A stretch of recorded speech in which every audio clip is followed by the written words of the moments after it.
নমস্কার সমস্ত ভালোবাসার বন্ধু, আশা করি তোমরা সকলে সুস্থ আছো, ভালো আছো।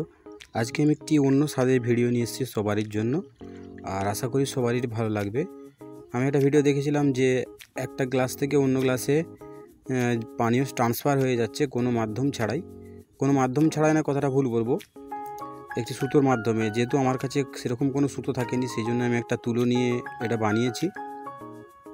তো দেখতেই পাচ্ছ কালারটা দিয়েছি যাতে বোঝা যায়, কিন্তু অনেকক্ষণ রাখার পরেও ওটা হচ্ছিল না, তাই একটু উপর নিচে করে নিলাম।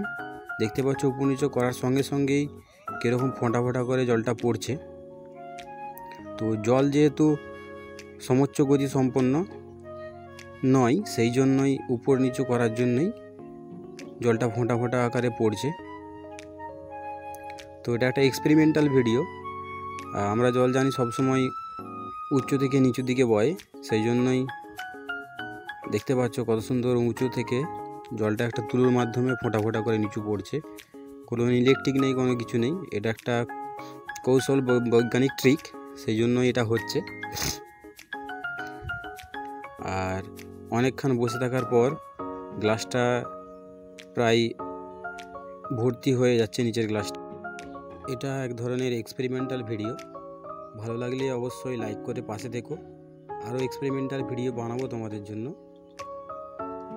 তো অনেকক্ষণ পর দেখো গ্লাসটা সম্পূর্ণ ভর্তি হয়ে গেছে, একদম একদম নিচে পড়ছে।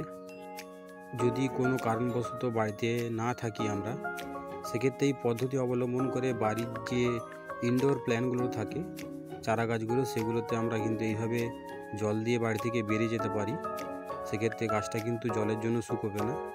তো এরকম টিপস দেখতে চাইলে অবশ্যই একটা সাবস্ক্রাইব করে রাখো। সকলকেই অগ্রিম ধন্যবাদ, ভালোবাসা দিও, সকলেই সুস্থ থেকো।